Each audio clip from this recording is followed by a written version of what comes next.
Assalamualaikum warahmatullahi wabarakatuh. Salam sejahtera bagi kita semua dan selamat siang adik-adikku mahasiswa di mana saja berada, yang sangat kucintai, yang sangat kusayangi. Ya, di masa pandemi COVID-19 ini jangan lupa protokol kesehatan yang dianjurkan pemerintah, ya. Harus tetap kita taati. Kondisinya masih pandemi adik-adik, ya. Itu pakai masker kalau bepergian atau bertemu dengan orang, jaga jarak, kemudian selalu cuci tangan, ya. Saya juga pakai masker ini karena live, ya kan. Ini di kedai Pak Awal, di kedai Bu Fitri. Ini dia. Ya, maskernya. Nah, sendiri saya, jadi tidak pakai masker gitu. Adik-adik, ya. Kemudian kalau pulang dari bepergian tuh, ya, langsung buka baju yang kotornya, mandi bersih-bersih, ganti baju dengan baju yang bersih yang terdapat di rumah itu, gitu ya, atau di tempat kos-kosan adik-adik gitu. Jadikan area rumah Anda atau area kos-kosan Anda area yang steril. Jadi kalau semua orang melakukan itu, iya, kita udah sehat ini gitu. Iya kan, semua orang melakukan area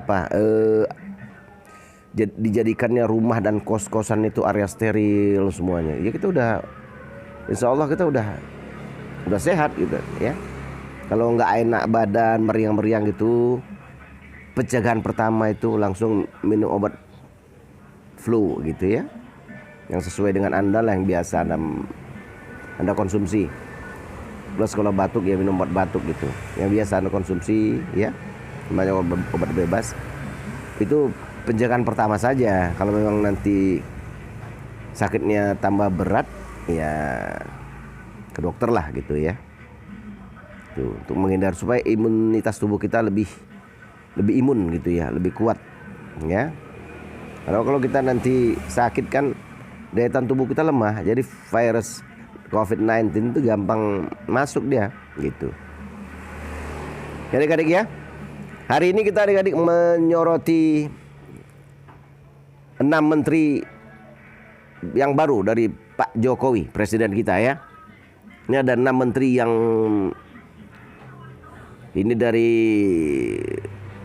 liputan6.com ini pada tanggal 22 Februari, ya, isinya. Nah, sekarang sudah dilantik saya rasa nih, ya, tanggal 25 sekarang, 23 dilantik, di tanggal 23 Desember kan dilantik, ya. Itu ada 6 menteri, ya. Adik-adik, ya, memang ada yang menteri yang tidak sesuai dengan latar belakangnya. Dia misalnya di BUMN dulu kan, sekarang di Menteri Kesehatan dan Kelautan ini, ya. Tapi nggak ada masalah. Yang penting kan integritasnya. Kemudian harus ingat, mereka menteri itu membantu presiden itu tujuannya gitu. Makanya diangkat gitu, ya kan. Kita mengangkat itu kan hak prerogatif presiden. Hak prerogatif presiden untuk mengangkat menteri pembantunya itu. Dan harus ingat, Anda yang ada menteri ini, ya, harus ingat ini memang Anda itu dipilih untuk membantu Bapak Presiden. Nah, Pak Jokowi bukan one man show Anda nanti, ya, bermain-main di belakang ini, ya, ini yang seperti yang lalu itu, ini kan bermain-main. Itu harus ganti memang yang seperti itu. Ya, jadi Anda tahu tupoksinya lah, apa tugas Anda itu gitu. Itu yang penting. Kita nggak melihat latar belakang politiknya, latar belakang keahliannya, ya. Kalau udah memang dia pernah menjabat di Menteri BUMN atau di mana, ya kan dia udah, kalau kita katakan udah orang-orang terpelajar yang punya integritas. Itu yang penting gitu. Bukan mesti harus sesuai dengan bidangnya gitu. Tapi secara umum kan dia tahu, misalnya, ya, apa itu kesehatan gitu ya. Dia tahu meng-create kementerian itu. Ya, tahu dia meng-create bagaimana memimpin Kementerian Kesehatan itu kan itu. Leadernya itu yang penting gitu. Ya, kan udah saya bilang yang lalu juga. Presiden itu nggak perlu memang harus pinter banget, nggak pinter semuanya gitu, nggak ada kan manusia yang pinter semua. Polek, Sosbud, Hankamnya pinter semua gitu. Oh nilainya A semua, nggak ada yang gitu. Itu impossible lah, kita mimpi gitu. Yang penting dia jujur gitu, jujur itu capable dan memang concern lah memang untuk membangun negara ini gitu. Ya menteri-menteri juga seperti itu. Ingat, Anda sebagai pembantu presiden jangan lari dari tupoksinya. Itu yang saya ingatkan pada Anda gitu ya. Jangan one man show gitu, main-main di belakang ya kan. Itu kan memanfaatkan jabatan. Nah ini kan jadi kecewa.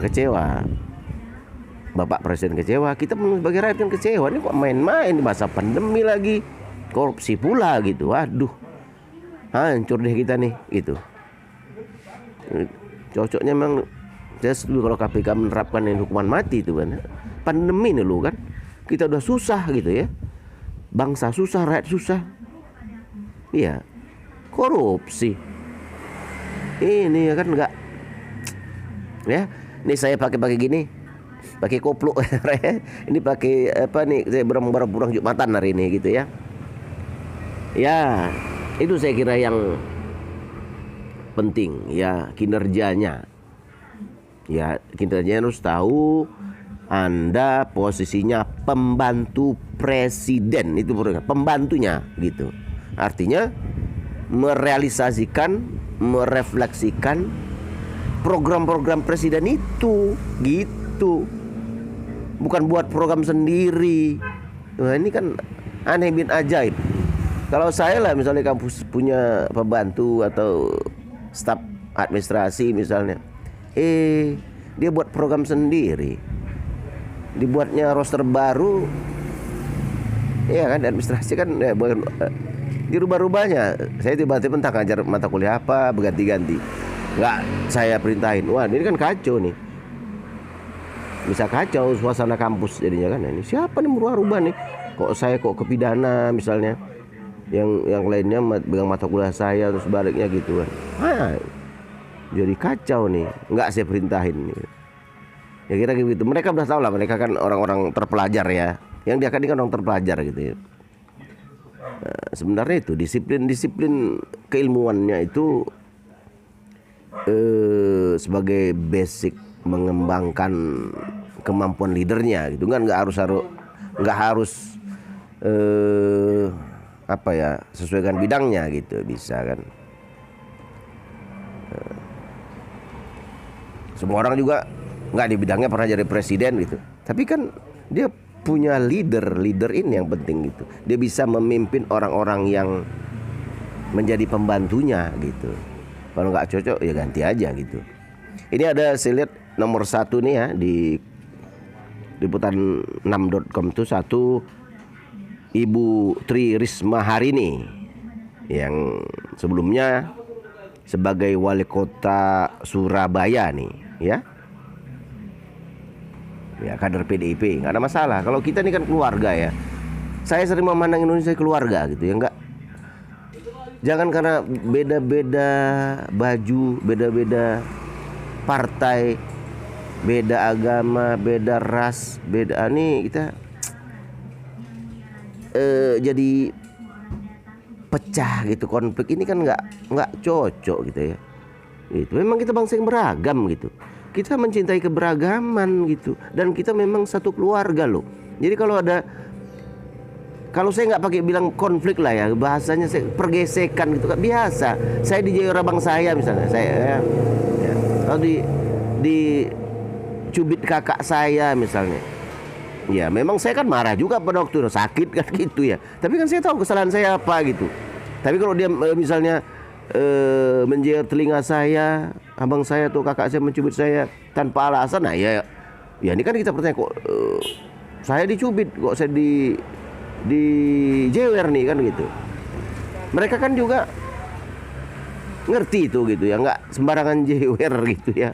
Ya saya ngadu ke bapak saya lah gitu, kalau misalnya ini pak saya nggak salah, nggak ada apa-apa kok jewer gitu. Tapi kan rasanya impossible kok misalnya abang saya tiba-tiba menjewer saya tanpa sebab gitu. Ini perlu diperiksakan ke dokter abang saya nih, kok menjewer saya tanpa sebab, nggak ada salah saya, nggak ada apa-apa gitu kan gitu. Biasanya kan ada sesuatu gitu. Ya kita harus sebagai keluarga lah gitu ya, bicaranya Indonesia ini keluarga gitu. Jadi jangan kita diobok-obok keluarga lain, negara lain kan keluarga lain kita anggap gitu ya gitu. Itu salah kita kalau seperti itu. Kita keluarga, kita bicaranya keluarga gitu. Apapun bisa diselesaikan di keluarga. Pecah di perut tapi tidak pecah di mulut katanya. Ini nih kalau keluarga nih. Iya kan? Rahasia keluarga itu pegang. Jadi orang tetangga lain, negara-negara lain tuh nggak mencemooh kita gitu. Malu kita itu kan. Pecah di perut tapi nggak pecah di mulut. Nah ini kita jaga itu aib keluarga kita. Ya kita punya aib memang gitu, ada gitu. Iya kan, ada aib kita misalnya, itu kita jaga, nggak boleh kita siar-siarin itu gitu. Ya kita kalau mau apa ya diskusi, ngomong ya kan. Ya kan gitu. Namanya keluarga. Abang kita ya, kalau orang lungguh-lungguhnya ada orang Jawa. Kalau dia lebih tua ya kita ya datengin apa kan gitu.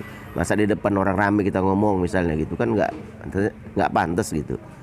Kalau saya adik negur di depan orang rame, sedangkan abang saya pun atau kakak saya itu nggak negur saya, kan paling kecil saya gitu, nggak menegur saya di depan teman-teman saya gitu, nggak gitu. Nanti udah pulang teman saya entah apa baru dipanggil gitu. Kamu tadi gini-gini, nah, kamu gini, ada dia di belakang mereka. Jadi kan marwah harga diri saya itu dijaganya juga gitu. Kalau saya bandel mungkin harus bilang, nanti kalau sekali lagi kamu buat begitu masih juga kamu langgar tuh, nah, dia ngancam gitu. Saya di depan teman kamu nih saya ngomong nanti, biar kamu malu gitu. Ya kita kan jadinya nggak berani gitu. Itu kalau udah ekstrim saya nggak bisa dibilang itu di rumah biasanya gitu. Nah begitu keluarga. Jadi kita pun Indonesia kan keluarga gitu ya. Janganlah kita mempersatukan Indonesia susah loh gitu. Kita udah bersatu, tiba-tiba pecahnya gampang, mempersatukannya susah ini. Ya. Saya sedih nih kalau mengenai ngomong-ngomong gini nih, ya. Karena the founding fathers tadi ya.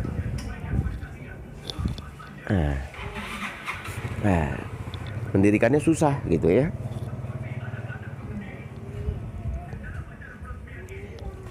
Mau dipecah-pecah lagi kan, jangan mau kita gitu ya. Ingat saya David et Impera itu, kolonialisme dulu kan macam-macam itu gitu. Jadi itu udah memang politik tetangga-tetangga yang lain gitu, negara-negara lain lah kita bilang tuh. Kita kan keluarga nih. Jangan gitu. Kita punya kelemahan betul. Ya ada, ya kita perbaiki bersama. Pecah di perut jangan pecah di mulut. Jadi orang nggak tahu gitu. Iya kan? Dikorek.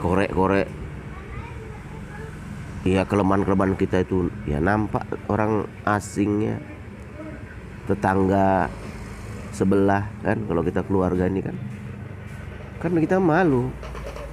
Nanti ada sedikit pergesekan atau konflik dengan negara lain begitu misalnya nggak enakan gitu ya. Disebut-sebut dong gitu ya orang kita tangga kan. Dulu dia bangnya aja gini, bapaknya aja gitu. Kan disebut-sebut itu jadinya. Bismillahirrahmanirrahim. Karena kita korek-korek tadi keburukan atau kekurangan kita itu, orang jadi tahu gitu. Yang keluarga kan gitu, jangan ceritain keburukan keluarga itu, nggak boleh tahu. Kita di dalam yang tahu, kita perbaiki keluarga kita kan gitu. Kalau kita rumah tangga itu, jadi orang nggak tahu makan nggak makan, kita orang nggak tahu gitu kan. Ya tapi kita tetap membangun ya, optimis gitu. Kita di keluarga ngomongnya ya seperti keluarga, kita lah yang tahu, bangsa kita yang tahu gitu. keluarga kita lah yang tahu, orang lain nggak tahu. Itu kita musyawarah gimana caranya gitu. Kan banyak pakar-pakar gitu ya. Nah gitu. Itu terus Tri Risma hari ini yang pertama tadi kan jadi menteri sosial ya. Tadi kita kembali ke laptop lah nih. Ini track recordnya juga sudah kita lihat gitu ya.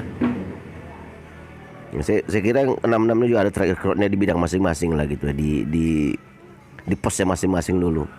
Kemudian ini ada Sandiaga Salahuddin Uno, pengusaha sukses ya kan, dengan ada program OKOC-nya dulu ya kan, yang bisa diteruskan ini Pak Sandiaga Uno ya, jadi Menteri Pariwisata dan Ekonomi Kreatif, menggantikan Wisnu Utama Kusubindyo ya. Jadi ya potensi Anda itu Pak Sandiaga cobalah nih dimaksimalkan gitu. Iya, di masa pandemi ini kita kan ini sekarang mengatasi pandemi ini sekaligus membangun ekonomi gimana. Tapi kan kita yakinlah kalau bapak-bapak ini Sandiaga Uno, adik lah kalau level saya ini lebih tua saya gitu ya. Apa ya, punya kemampuan gitu ya. Memaksimalkan itu kan artinya bukan harus 100% ya. Memaksimalkan di kondisi pandemi ini, kalau mesti dalam kondisi yang normal itu mungkin bisa 100, sekarang mungkin ya 70-80 maksimalnya kan bisa gitu ya. Memaksimalkan di Kementerian Pariwisata dan Ekonomi Kreatif ini ya, supaya bergeliat lagi ekonomi kita kan gitu. Pandemi ini kan menguras dana yang besar gitu ya. Terus yang ketiga nih Budi Gunadi Sadikin, itu dulu Wakil Menteri BUMN, jadi Menteri Kesehatan menggantikan Terawan Agus Putranto ya. Memang tidak memiliki background kesehatan, tapi kan beliau pernah menjadi wakil menteri. Leadernya kan ada gitu kan, saya bilang tadi leader. Dia nanti mengangkat orang-orang yang memang spesial di bidang kesehatan, tahu gitu, dipercayakan itu. Ini kamu, saya jadi menteri, tanggung jawabnya ke saya nih kan gitu. Kamu harus buat ini sesuai dengan protokol kesehatan. Ini dan seterusnya ini buat ini seperti ini gitu. Nah coba kamu apa ini, bener kan seperti ini kan. Nah, karena tanggung jawabnya ke saya nanti gitu. Nah, kan gitu. Itulah leader gitu. Leader kan nggak harus tahu semua, nggak ada. Saya pun nggak tahu semua di kampus tuh. Yang tahu yang ngajar ya. Nah, karena ada jabatan. Nah, yang penting anak apa itu, saya konsentrasinya. Yang penting mahasiswa itu mendapatkan ilmu maksimal gimana, kemudian mereka enjoy belajar gitu ya, dan jadi orang itu aja. Bisa jadi ya, jadi berilmu lah, nanti berilmu hukum lah kalau dibilang saya hukum gitu kan. Ya banyak udah jadi, ada yang jadi kolonel, udah ada pernah datang ke kampus, ada yang jadi kepala daerah ya. Nah, kitanya tetap gini-gini aja. Tapi itulah alhamdulillah, itulah jadi anak didik kita itu maju kan, kita senang gitu. Berarti apa yang kita buat itu udah di jalan yang lurus lah, jalan yang benar gitu ya. Adik-adik, jadi yang selanjutnya ini keempat, Yakul Kolil Koumas. Ini dulu pernah jadi ketua GP Ansor ya, jadi menteri agama sekarang, menggantikan Farul Rozi. Ya mudah-mudahan bisa mempersatukan umat ini, saudara Yakul Kolil Koumas ya. Harapan kita begitu. Ingat, keluarga kita bilang itu, sampaikan kita keluarga besar gini ya, udah keluarga besar, beraneka ragam, kita budaya kita beraneka ragam, bahasa beraneka ragam, sumber daya alam kita melimpah, apalagi kekayaan kita melimpah, sumber daya manusianya lagi gitu ya. Jadi saya rasa satu-satunya di dunia kita nih yang komplit lah gitu ya. Cuma apa nggak ada coba? Sedangkan salju pun ada, Gunung Jayawijaya ada, kita salju kita. Nah, walaupun dikit, nah ada gitu, semua komplit kita. Makanya saya bilang mata orang mata negara lain, tetangga lah kita bilang, tetangga lain itu melotot lihat kita nih gitu. Nah gitu ya, itu Anda bisa menjaga keberagaman, mempersatukan umat lah ini gitu ya. Boleh kita kan, saya bilang sering, saya nggak senang kalau bahasanya itu konflik lagi, pergesekan gitu ya, biasa pergesekan di antara abang adik itu kan karena sayang ya. Ya saya pun sering kadang-kadang dulu waktu masih kecil-kecil remaja kan bergesek dengan kakak saya, bang saya udah kawin ya, yang masih tinggal serumah gitu. Tapi kalau nggak ada dia saya rindu juga gitu. Sebaliknya gitu, kalau pas saya nggak ada saya, entah kalau dulu kan waktu di SMP SMA itu kan liburan, bulan puasa libur ya, alhamdulillah di perkebunan saya ke sana tuh sebulan gitu, mereka antar kan gitu. Nah gitu kan sayang mereka sama saya gitu. Kalau saya bandel ya namanya anak-anak ya gitu ya dicubit ya di apa ya, biasa lah gitu. Nah gitu kan, kalau rasanya kita waktu dihukum tuh kita marah bener gitu ya, wah kan gitu ya. Nah sekarang kita sadari setelah kita besar gitu ya, mereka sayang kok sama kita gitu ya. Makanya kita dimarahin. Mungkin kalau saya nggak dimarahin, nggak direpetin kakak-kakak saya, nggak direpetin mama saya, nah bapak saya aja nggak ngerepet gitu ya, dia nggak mau merepet itu aja ya. Ya itu kalau pagi kalau udah ini paling habis sholat subuh dengar BBC London, inilah BBC London itu dia. Habis itu radio Australia gitu aja tuh. Orang udah pensiun, nah udah gitu kegiatan ambil pensiun, kalau saya kawanin gitu ya, itu. Nah itu, jadi kita merasa itu apa kan sekarang gitu ya gitu, apalagi sekarang nih udah nggak ada gitu, baru kita rasanya. Kakak saya nomor,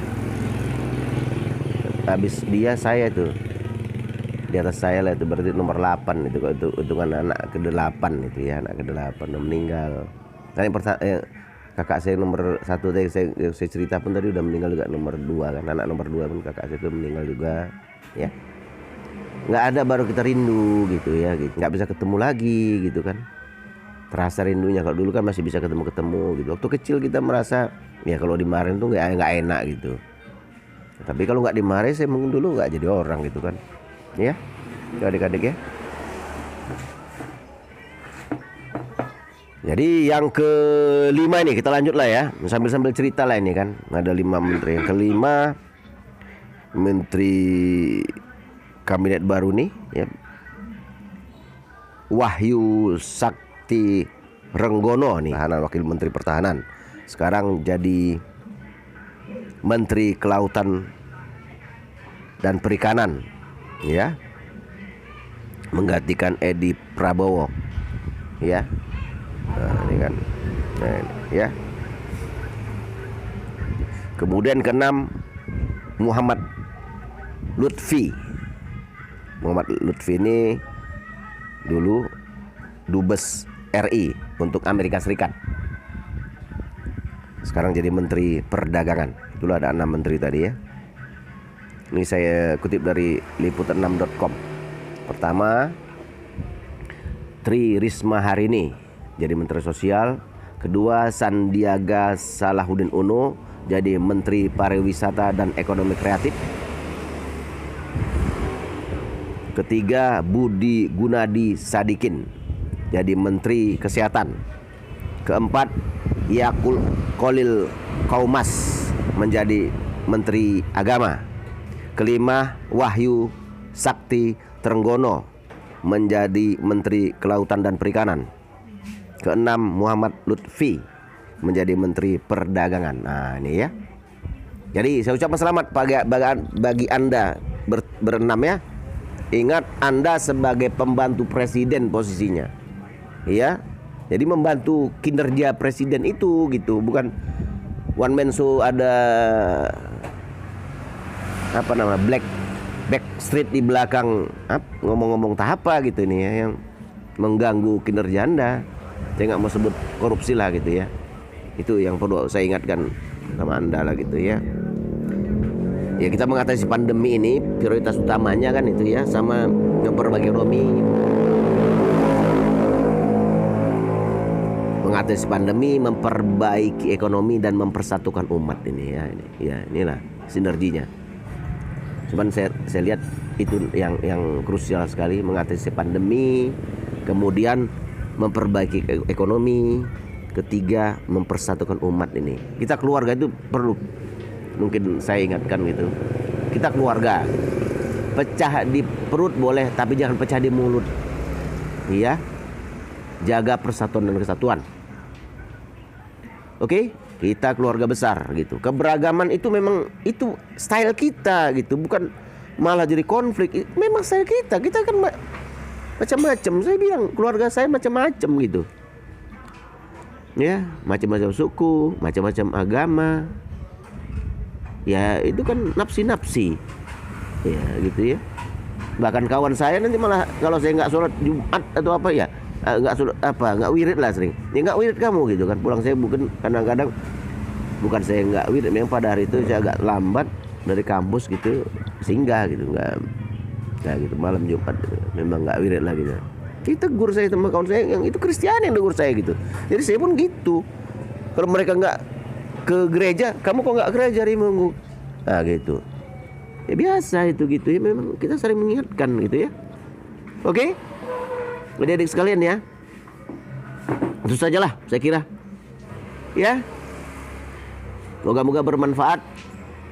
Billahi taufiq wal hidayah. Assalamualaikum warahmatullahi wabarakatuh. Salam sejahtera bagi kita semua dan selamat siang.